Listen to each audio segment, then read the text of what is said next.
Last week, we read all of chapter 12, except, as I said, the final verse. And that means today we have verse 31 to launch us into chapter 13. And today, we're going to talk about Gen Z and greater gifts, the love chapter, and what to do with it all.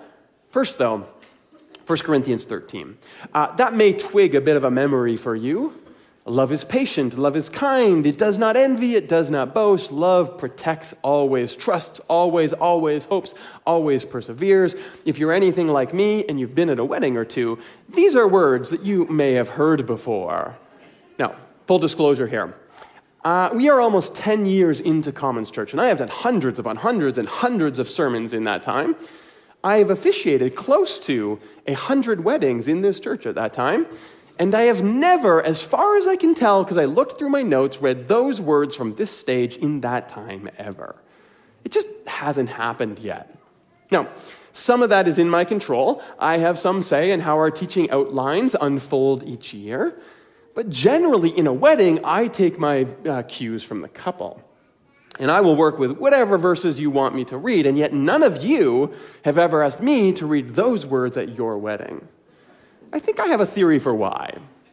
I think that sometimes passages are so legitimately beautiful that they become so ubiquitous that they slowly start to lose any sense of meaning, right?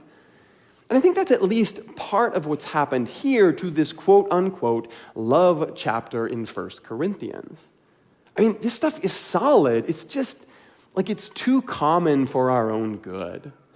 And to be fair, we are constantly falling into this trap of fighting our way back out of familiarity and continually finding new ways to say old things. I'm sure I've told you this before, I think, but my son used the word sus at the dinner table a while ago, and that did not pass the vibe check with my wife, who was low-key going to put him on blast, till I was like, hey, chill, baby girl, that doesn't warrant the side eye. By the way, Gen Z translations of anything are hilarious. Take the Beatitudes from Matthew 5, another sometimes all too familiar passage. I read this week. JC began to go off saying, W to those who aren't thirsty for this midlife, for they will have it eternal. And W to those who take L's from this life, for they will receive an everlasting W. W to those who don't throw hands, for they will secure the eternal bag.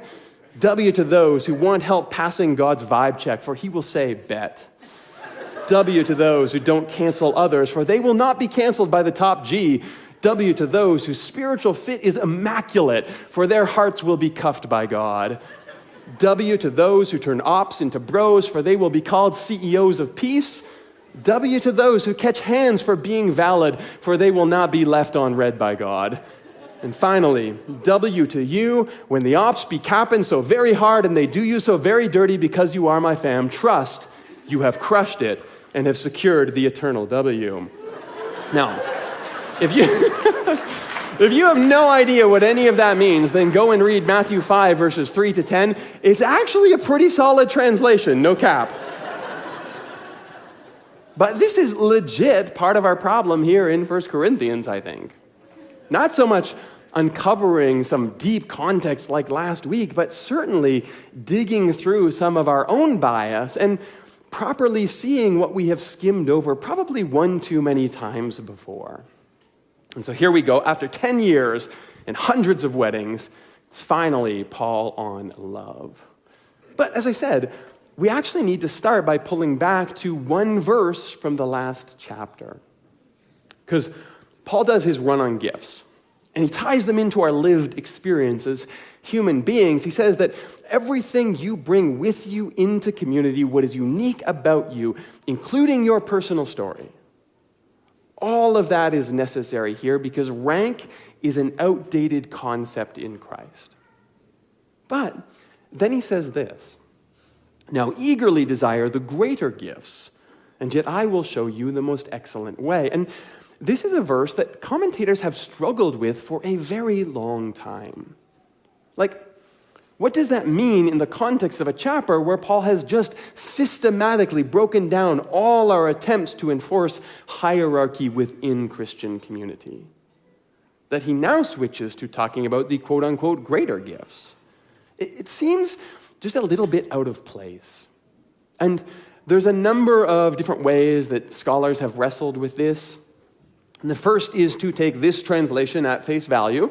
Paul is telling them/us to desire the greater gifts, which sort of then immediately shifts the conversation to determining what the greater gifts are. And there's two very general approaches here.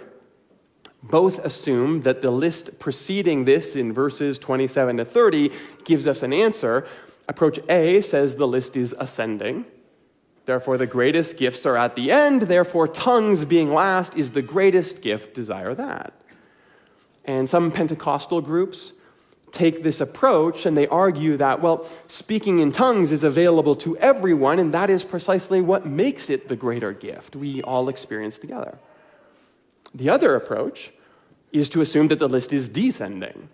So the greater gifts are the first ones, making the gifts of prophetic and apostleship the ones we should be hoping for the most.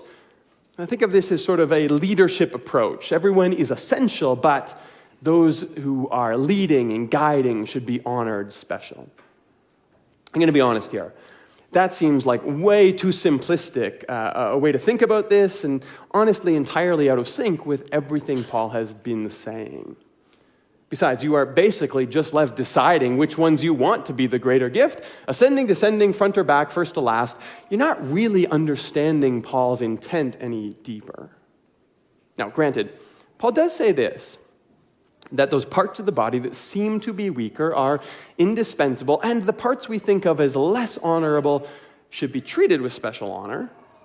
So it's not necessarily completely out of the realm of possibility that he has some internal ranking in mind here. I don't think that's totally in line with the larger intent of the chapter. So, strategy B. This one sees all of chapter 13 as a parenthetical, or a side note. Essentially, this approach reads the last verse of chapter 12, eagerly desire the greater gifts, and I will show you the most excellent way, and then skips directly to chapter 14, verse 1 for the answer, which reads, follow the way of love and eagerly desire gifts of the Spirit, especially prophecy. So there's your answer. The greater gift is prophecy. And chapter 13, then, is read as either written independently and accidentally inserted between these two verses by someone, or maybe as just Paul riffing on an idea before he comes back to his main point.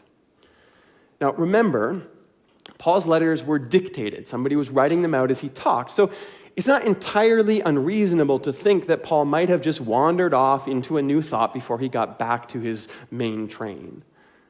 The conclusion, though, is that Paul is talking about prophecy here at the end of chapter 12. That is the greater gift and the one we should eagerly desire. Now, spoiler, I think there's a better way to approach this. We'll get there in a minute. But I do want to pause here, and I want to talk about prophecy just for a second. Because often, when people use this term in church, what they're really talking about is fortune telling. And when I say it like that, you probably have the same kind of uncomfy feelings that I do, and you probably should. Fortune telling is not our bag in church. And neither is it in Scripture. In fact, I wrote about this in Upside Down Apocalypse because it's very important in reading Revelation to understand that biblically, the prophetic is not about telling the future, it's about telling the truth. Now, truth-telling can be focused on consequence, right? So you will often get the prophets of the Hebrew Scriptures saying things like, look, I know what you're doing, and if you don't change your ways, it will end in ruin for you. That speaks to the future. It's predictive in a sense, but the whole point in saying that, in speaking that truth, is precisely so that future can be avoided. So the point of prophecy is not predictive, it's corrective. Well, at least in that example, prophecy could also be encouraging. Keep doing what you're doing, and God will keep being pleased with you. That's also a way to tell the truth. The point is, when Paul says in chapter 14, follow the way of love and eagerly desire gifts of the Spirit, especially prophecy, I don't think he's talking about you getting to predict the future for your friends. He's talking about you getting to speak the truth in love to the people you care about the most. In fact, I tend to take probably the most straightforward approach here. I read chapter 14 as the direct follow-up to chapter 13. Love is the North Star. Therefore, if you're going to worry about gifts at all, focus on how you can speak the most loving, truthful, encouraging, corrective words you possibly can, tell the truth, and do it in love always. Okay. But what about chapter 12, verse 31, that verse that's been holding up the show here and stopping us from getting to the love chapter in the first place?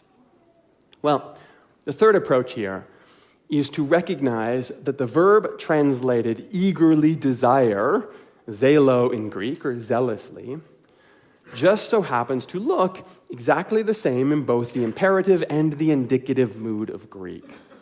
And since we're in the Greek weeds already, the Greek conjunction kai here can be read in the continuous or the comparative mode.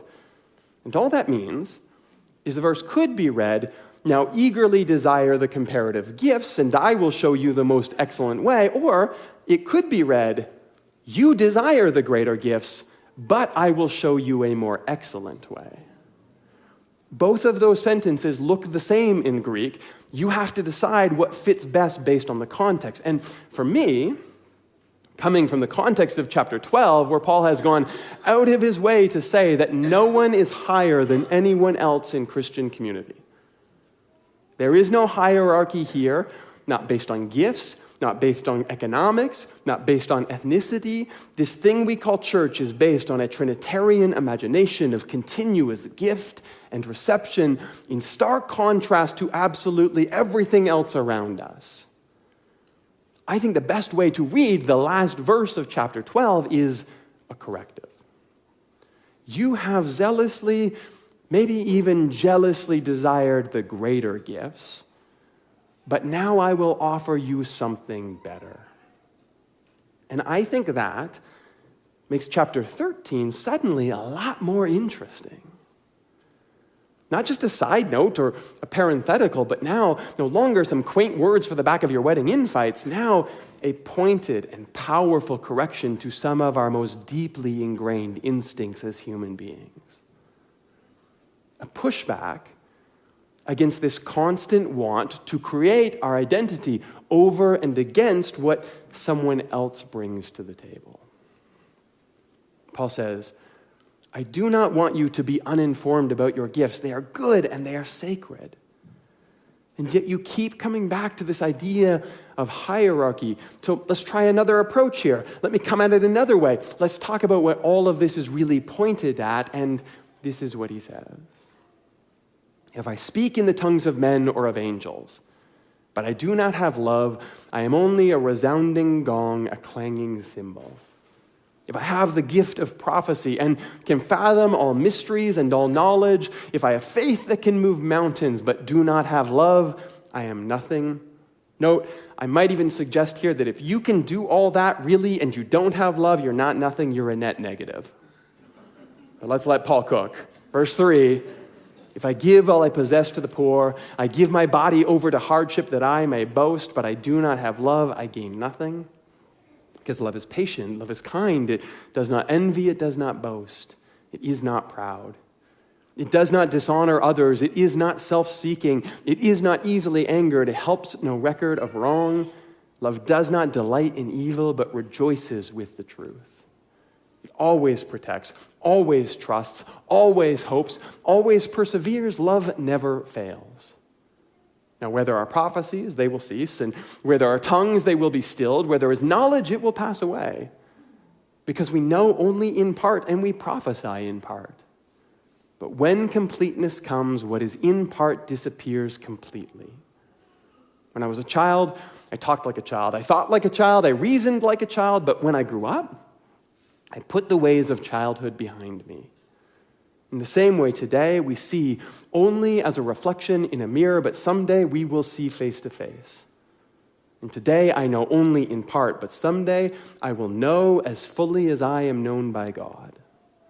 I know these three remain, faith and hope and love, but the greatest of these is undoubtedly love. 1 Corinthians 13, the whole thing. Now, I almost feel like we could just leave it at that, pack up and head out and let Paul's words sink in, but there are just a couple things I want to point out while we're here that we can carry with us into the week.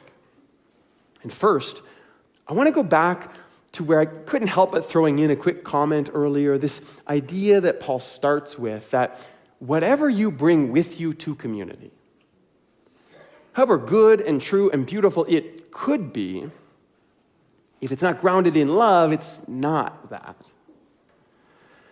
I even added my own commentary suggesting that gifts and skills and talent that are not grounded in love, anything less than love, are a net negative to those around us. Now, here's where I'm getting that. First, from personal experience of being around incredibly talented people who didn't know how to use their gifts in kind ways, right? We've all had that. But second, from living out of that reality for far too long. Do you know what it's like being married to someone who talks for a living? And who welcomes the chance to take live questions from a crowd every Sunday night after they talk? Well, at its best, it's entertaining, but at its worst, it's like being married to the debate team. Sorry, Annie. And over 22, almost 23 years now, there have been long stretches of my marriage. There are times, even today, where what I am good at is absolutely a hindrance to the kind of relationship I want with Rachel. Do I want to win, or do I want a partner? And sometimes my gifts and my skills are at odds with each other, and I have to decide which one I want to follow. Now, by the way, it's absolutely not that Rachel can't humble me in a debate. She often does. It's just that I know that if I can turn everything into a rhetorical spectacle, then I can lean on a very unique set of skills that I have crafted over the years, and that tends to lean away from love. But more than just my own personal experience, I think this is what Paul has in mind here. That what he says is, if I do not have love, I am nothing. If I do not have love, I gain nothing. And that Greek word nothing is the word oudeis, which means nothing, but in a non-literal sense, like it's being used here, what it means is worthless, or maybe even better, invalid. I think that's actually the usage Paul has in mind here. He's not saying that without love, your gifts don't exist, because that's not true, right? There are lots of unloving, incredibly talented people. And he's not saying that without love, our gifts are worthless, because that's not necessarily true either. We can do good things with ill intent. I think he means something more like invalid. Without love, your gifts cease to be what God imagined them to be. They become something else. Perhaps, if we're not careful, even the antithesis of gift, our gifts become a grab. And see, that fits with last week. It flows from chapter 12. I think it leads us into chapter 14. Love is what guards the best of you and keeps it gracious. With that in mind, I want to touch on one last piece here. This beautiful middle section we've all heard before, where Paul says, love is patient and kind. It does not envy or boast. It does not dishonor others. It is not self-seeking. It's not easily angered. It keeps no record of wrongs. Love does not delight in evil, but rejoices with truth. It always protects, always trusts, always hopes, always perseveres. Love never fails. And as alluring as that is not real life. And Paul knows that. And you need to know that too. Because Paul is not talking here about our actual daily experience of relationships, or what it's like to raise kids, or Paul's not even describing our actual lived experience of church. Just go back to our series from last year to see the chaos Paul is dealing with here in Corinth. What Paul's talking to is what we aspire to together. And so, when your love doesn't look like the back of a postcard, or when your relationships don't work out, because sometimes the truth is our best attempts still fail. Paul is not sitting in side-eyed judgment telling you to be better. Paul is hoping to encourage you to find the strength to try again when the time is right. Don't give up. And for you, maybe that's about romance and relationships. Maybe it's about finding a new friend. Maybe it's deciding to serve in community, or maybe it's offering your gifts and your ideas to the world again, even though it didn't go well the first time. But the point of this chapter is not the shame for where we fell, it's wonder over what could be next for each of us. And that starts when we really believe that we are necessary. It grows as we abandon our instinct toward hierarchy. It strengthens as we develop an imagination for what love could be. And it blossoms only when we offer ourselves to each other and we find ourselves welcomed home fully. And that is a story that is worth leaning into. Hey, Jeremy here, and thank you for clicking through to watch that video. If you're intrigued by the work that we're doing here at Commons, you can, of course, hit subscribe to keep up to date with all of the content that we're posting here on YouTube. You can head to our website at commons.church, and you can find us on all of the socials at Commons Church. You can also join our Discord. There, the community is having all kinds of conversations about how we can encourage each other in the way of Jesus. Head to commons.church/Discord for the invite there. Also, leave a comment. We'd love to hear from you and all the ways that you are journeying on this path toward Jesus. But thanks for tuning in. Thanks for all the ways that you contribute to this conversation together. We'll see you soon.